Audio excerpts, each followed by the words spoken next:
We are continuing our antepartum lecture with diagnostic tests.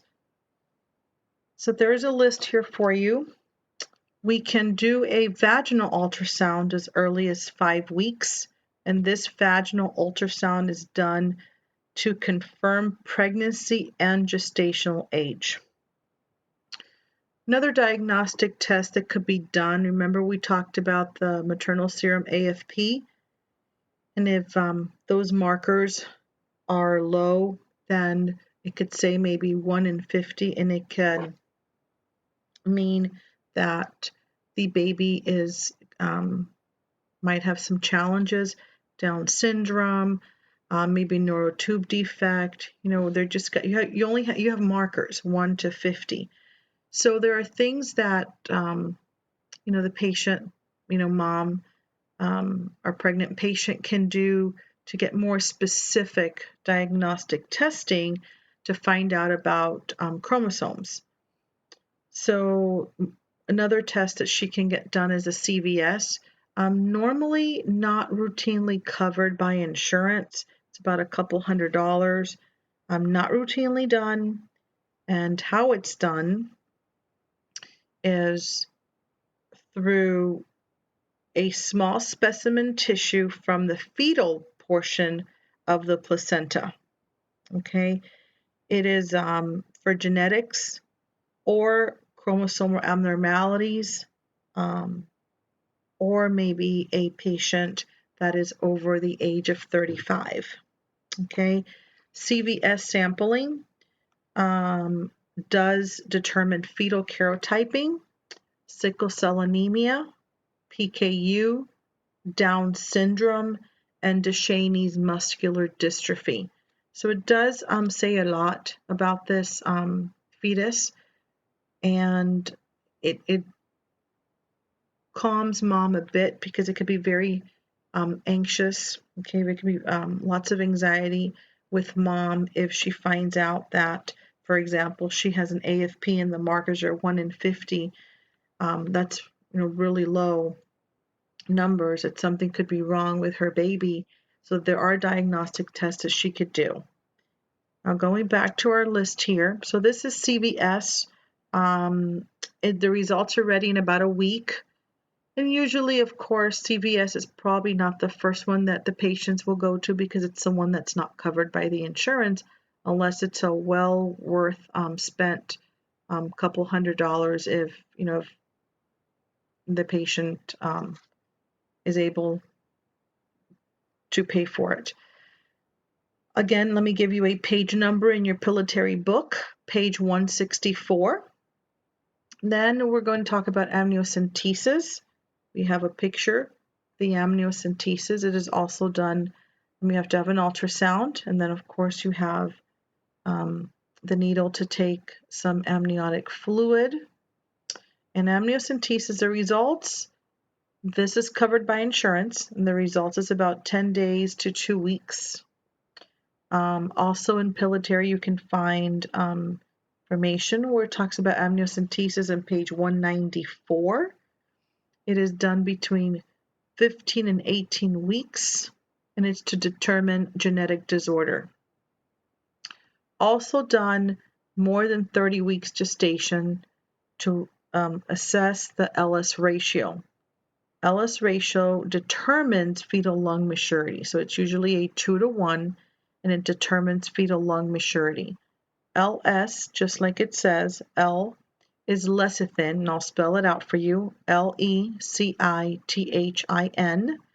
over sphingomyelin. That's the S. sphingomyelin. Okay, to assess the Ellis ratio, lecithin over sphingomyelin, that determines fetal lung maturity. So an amniocentesis could be done for genetic disorder, and it could be done if patient is more than 30 weeks pregnant, 30 weeks gestation pregnant, to assess the Ellis ratio. And going back to our list, we've got, again, maternal serum alpha-fetoprotein. that could be done between 15 and 20 weeks. And that is where it determines for neurotube defects. A little bit on the alpha-fetoprotein. You're going to hear this a lot, maternal serum. That's where the MS comes from, alpha-fetoprotein. This is a blood test that checks the levels of AFP in a pregnant woman's blood. Now, AFP, alpha-fetoprotein, is a substance made in the liver of the unborn baby. Okay, now the level of AFP in the blood is used as a maternal triple serum, okay, or quadruple screening test. Usually it's a triple test, and sometimes instead of calling it maternal serum AFP, it's called the triple test. Okay, that's usually done in the second trimester, and it's an AFP. They do levels. They do the AFP. They also do the HCG, and they also do estrogen levels. Okay, so the triple screen, as we call it, the triple screen checks AFP, ACG, HCG, and a type of estrogen. Okay, the levels of these substances, along with the woman's age and other factors, help the healthcare provider determine or estimate the chance that this baby might have certain problems or birth defects. Okay, something else that is also done, okay, another screen that's also done, if these markers come low, another screen that's used to see if your baby has certain birth defects. If the screening is positive, okay, something else we could do is also an ultrasound. Okay, it's checking for nuchal translucency. And nuchal translucency, it's the thickness of the skin and back of the fetus neck. So that is looked at in ultrasound as well. So the AFP comes back, the markers are low.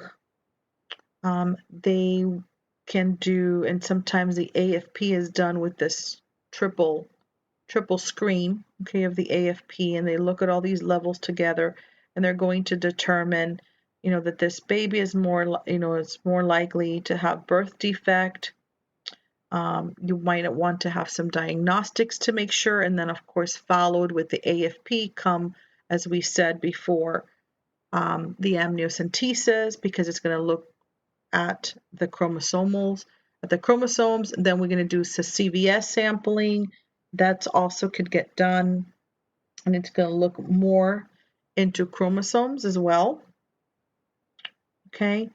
In some cases, there's a combination of screening test that's done in the first trimester to look also for Down syndrome. Okay, and that is the ultrasound for nuchal translucency. And then also they can even go even further. Just want to let you know that there are diagnostic tests that could be done. So with prenatal care, with doing your labs, with getting the lab work back, there are screening tests that could be done. Something else that can be done also, combined screening test. They are more accurate, okay, as the second trimester, the screening exams that are done, okay, like that triple screen as well.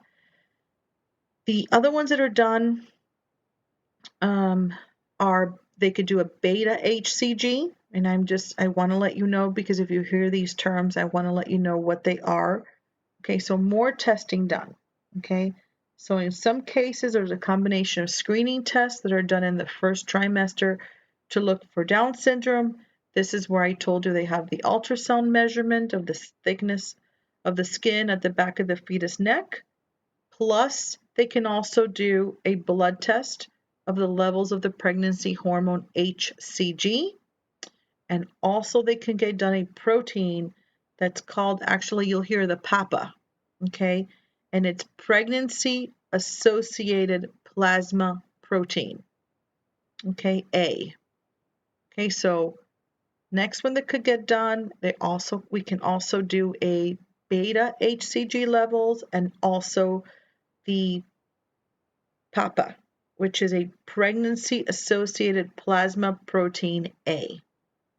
Okay, and these combined screenings are about as accurate as also that second trimester maternal serum.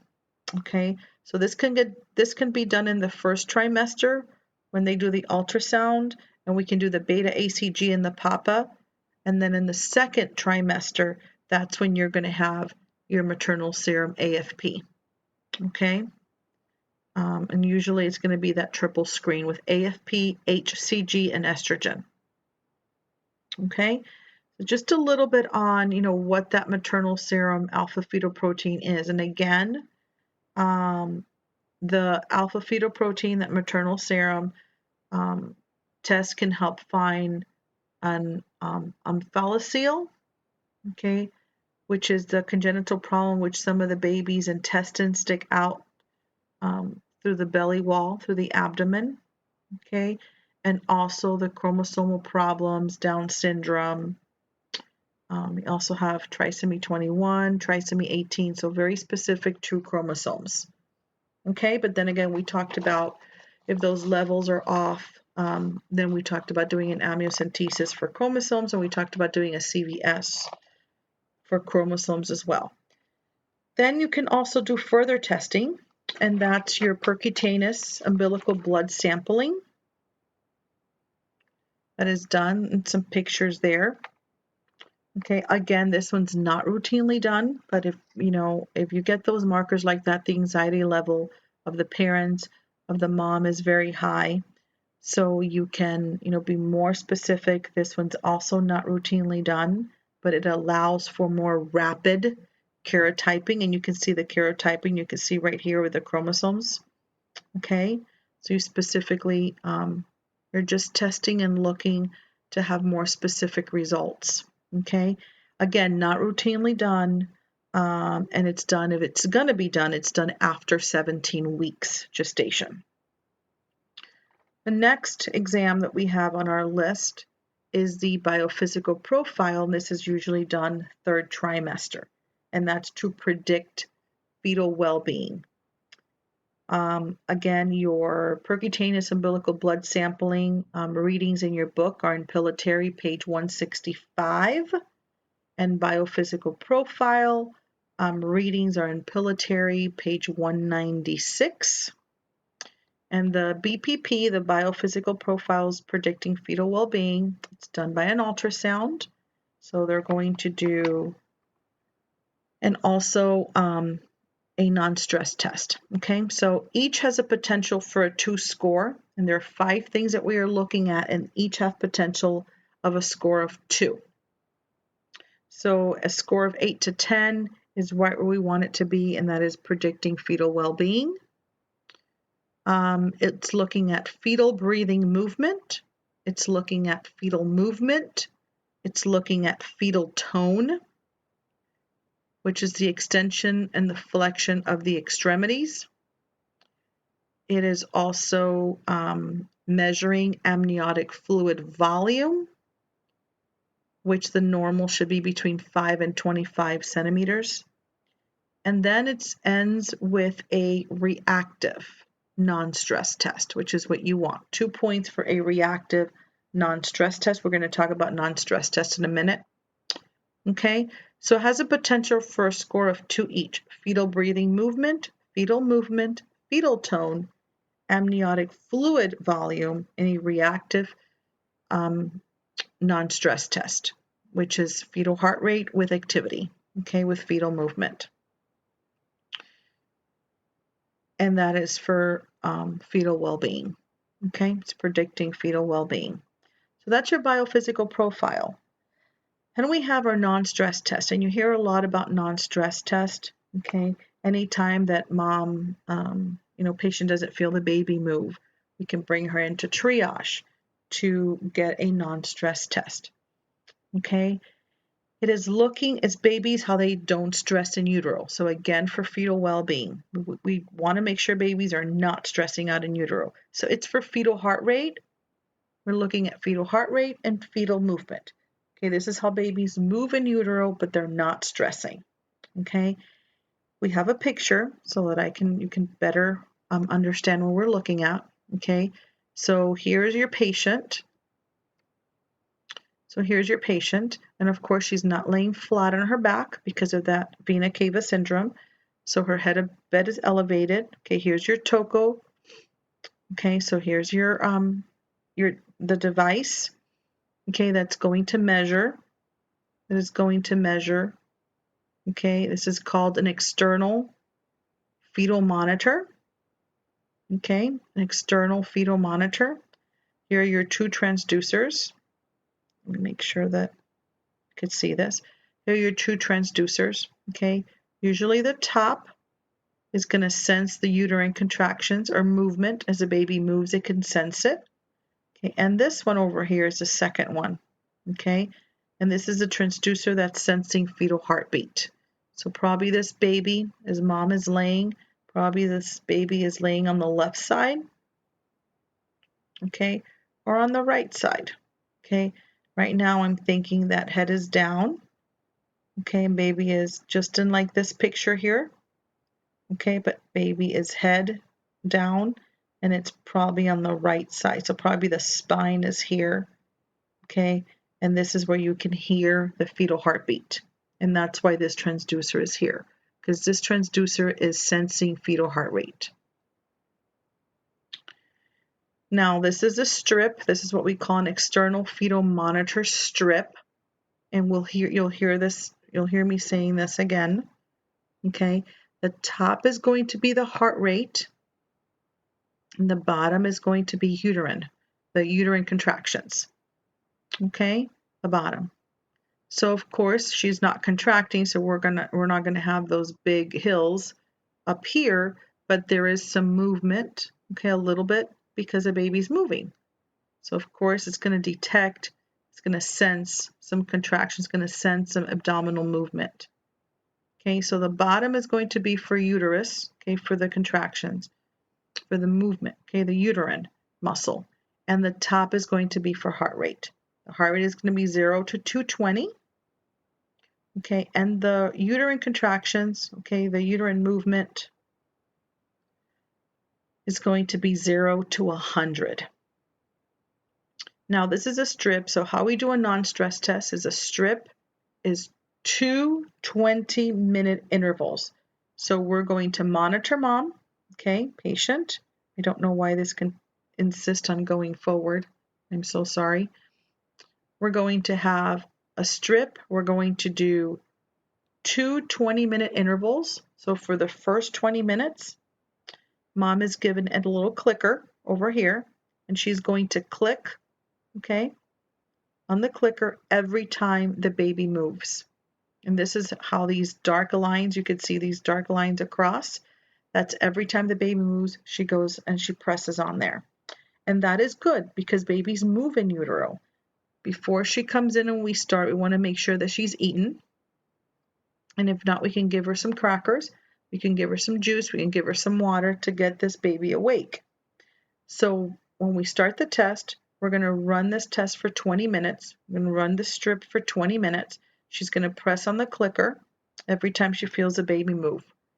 And then we're going to do 2 intervals of 20 minutes. And what we want to see to make sure this test is going to be a reactive non-stress test is we're going to get the baseline of this baby. So let's say normal fetal heart tones, okay, normal fetal heart rate is 110 to 160. Okay, that's the normal fetal heart rate, 110 to 160. So let's say the baseline is 140.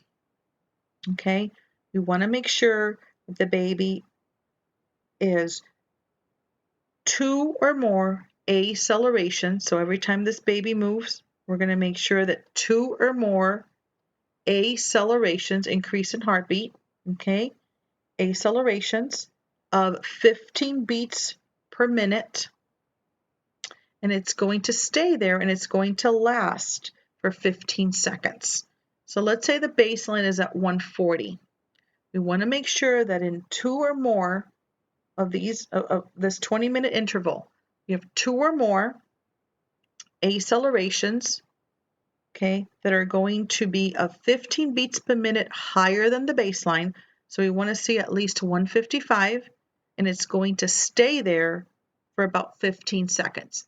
That means the baby's moving, baby ups the heart rate, 15 beats per minute more for about 15 seconds, and then continues up with the baseline of 140 and continues on. Then baby moves again, and the same thing happens. Baby's heart rate goes up, 15 beats per minute, more than the baseline, and it stays there for about 15 seconds. So you want to see 2 or more of those accelerations for 20 minutes, and then the other 20-minute cycle, the same thing. Okay, 2 or more accelerations from the baseline, 15 beats per minute, higher than the baseline for 15 seconds. And that is the non-stress test. Okay, this is how we chart the non-stress test. So there's all the information, the weeks. Mom comes in. Since we're not doing high risk right now, we're doing normal. We want to make sure this is the accelerations that we are charting. 15 beats per minute, 15 higher, obviously, than the baseline for 15 seconds, times 2 or more accelerations every 20-minute intervals. The whole test lasts for 40 minutes, and that's, of course, if mom is more than 32 weeks pregnant. Okay? We're dealing with a non-high risk patient. Hopefully there's no decelerations, and you will learn that because we will be doing electronic fetal monitoring. So hopefully there's no decrease in the baby's heartbeat. Anytime there's a decrease in fetal heart rate, less than 110, which is the norm, 110 to 160, those are called decels, and we will learn about the decelerations. Okay, hopefully there's no contractions going, and that interpretation will hopefully be reactive, so appropriate for gestational age. I apologize, the screen continues to move forward. And this is how we record it. Now, finally, since the screen wants to get there so badly, external fetal monitor ruler. Okay, and this is just how you read your strips. Okay, the little boxes is a minute, half of it is 30 seconds, and the little one is 15 seconds. This is good for all of you to have. We have, when you all come to the lab, we have the strip paper that we have, and I will show you, and you will be able to apply Miller's EFM ruler, electronic fetal monitor ruler. Okay, well, that is all for the antepartum lecture. Thank you so much for listening, and hopefully you have been taking a lot of notes. Thank you very much.